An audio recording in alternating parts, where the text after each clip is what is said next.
Alrighty, so we're going to talk about pulling equipment out of the garbage bin.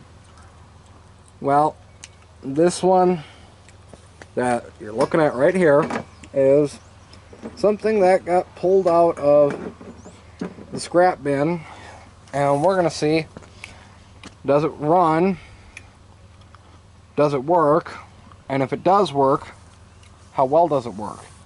Because if not, it's going to be a parts machine for that one. So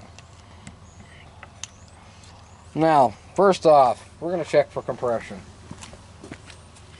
Throttle all the way up, choke out, and we're going to pull the plug. I've already pulled this plug to look at it, but we're pretty carbony, which tells me that if this thing does run, it's going to need some carb work. So, and somebody put the nut on backwards. On some of these spark plugs, they have this nut.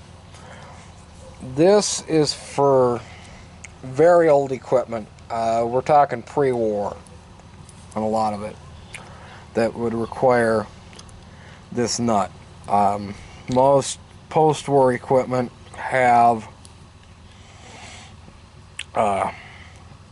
this design, and it just clicks right in on. But we're going to get to looking at the compression ratio. The compression of this thing. Now, this is a Tecumseh engine, and in the book it said for a good engine 90 psi is what you want. So I'm going to be doing this with the electric starter, but before you get into the compression test and making sure the electric start works, if it's got the pull start,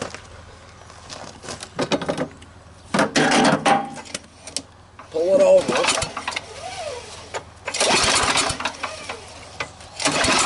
and just make darn sure.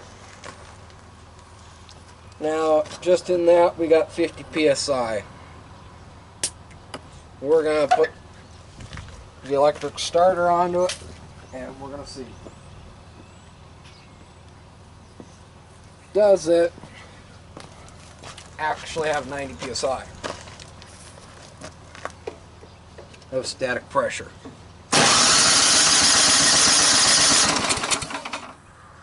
We're doing even better than 90. We hit 130, maybe even 140. So let me bring you over here, folks, so that you can see what I'm talking about.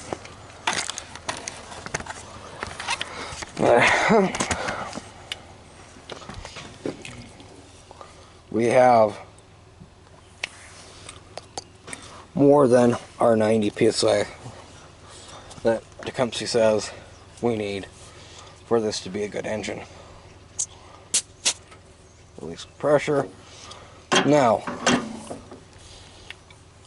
I could have checked spark at the same time, but we're going to check that now.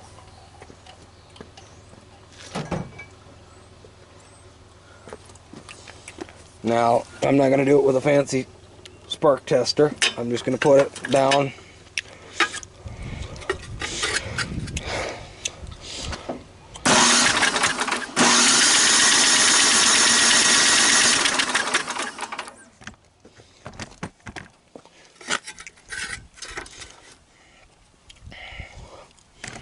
Okay, come on.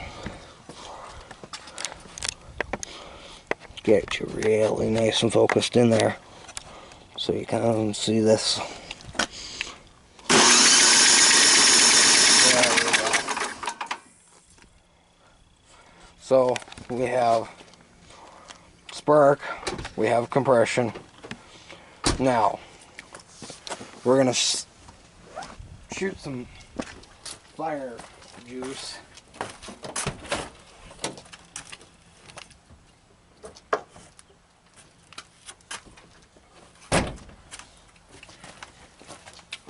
In the form of brake clean down the hole.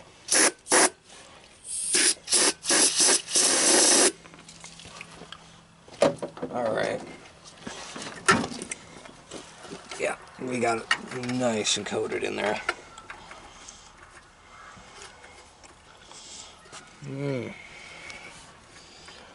One thing you want to make sure that you don't do is cross thread. And that's why I really don't like a lot of these weird aftermarket plugs. And in my experience, I have found that Tecumseh engines do not like NGKs. They only prefer Champions. Then I've really never had one that I could find an Autolite plug that match. So, alright. I'm going to put you back over here, folks, so you can see. And contact. Well, we got fire. Now, I'm half tempted to put some gas down it. And let's see if it'll actually fire, because the tank is bone dry. Alright. Yeah, tank is bone dry. So,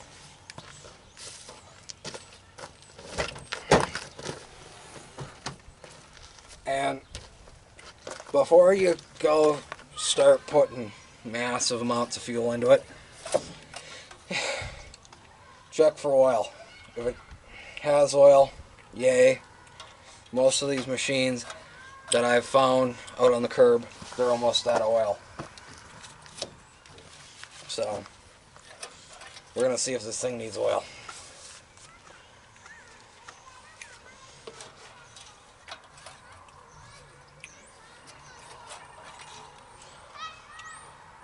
And it needs oil. It has a little bit of oil. It ain't got a lot. Alright. We're actually going to put some oil in this before we even attempt to run it on the carburetor.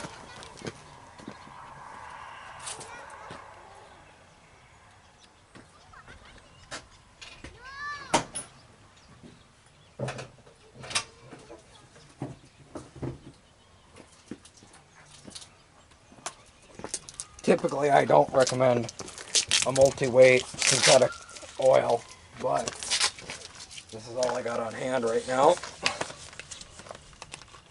for 530.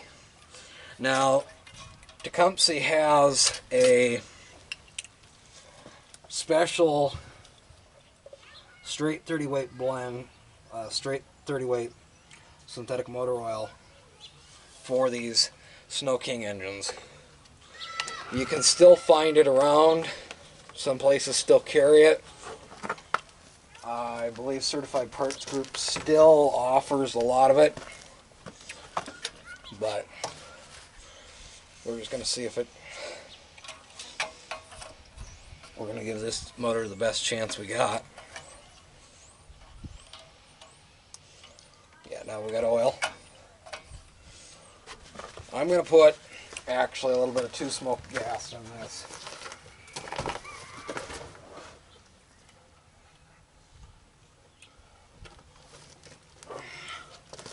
So, if it comes out a little smoky,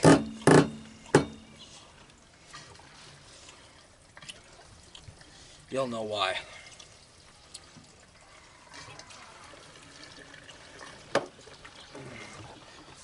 Alright.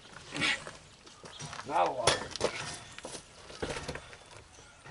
Just enough to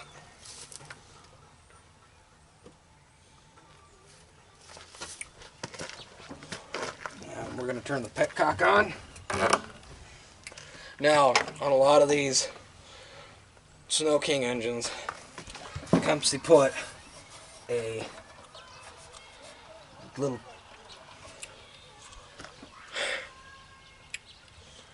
drain tool at the bottom. All you got to do is push in and it opens right up. So, now we got fuel.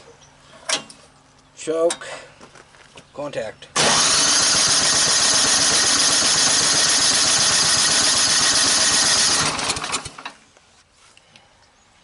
Yep.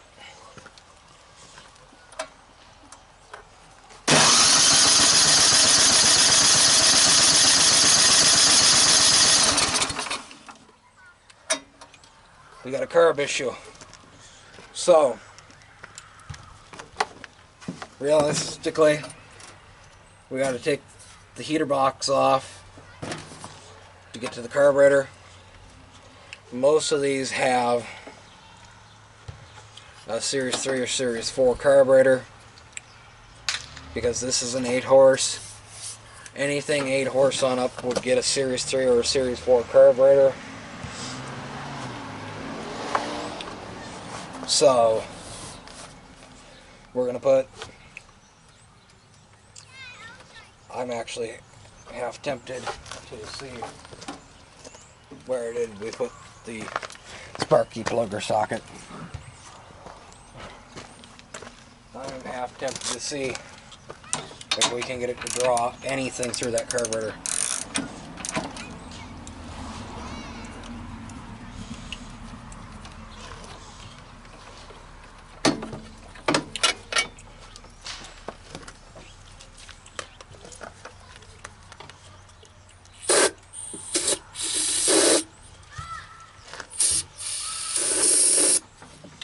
Alrighty.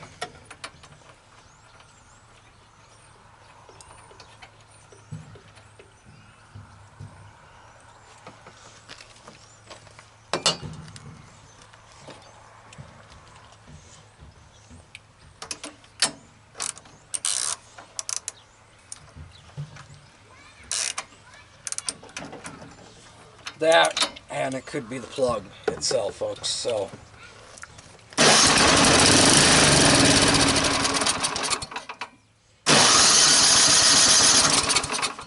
yeah, that carb shot. So we know it has spark, we know it has good air.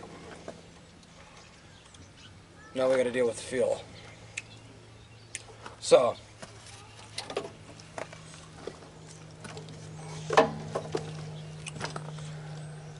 realistically, this is all you got to really know on how everything works. We're going to get into a more detailed video on the carburetor at a later date.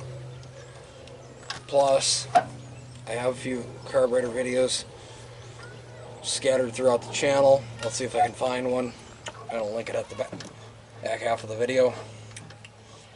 So, thanks for watching. I hope you learned something from this.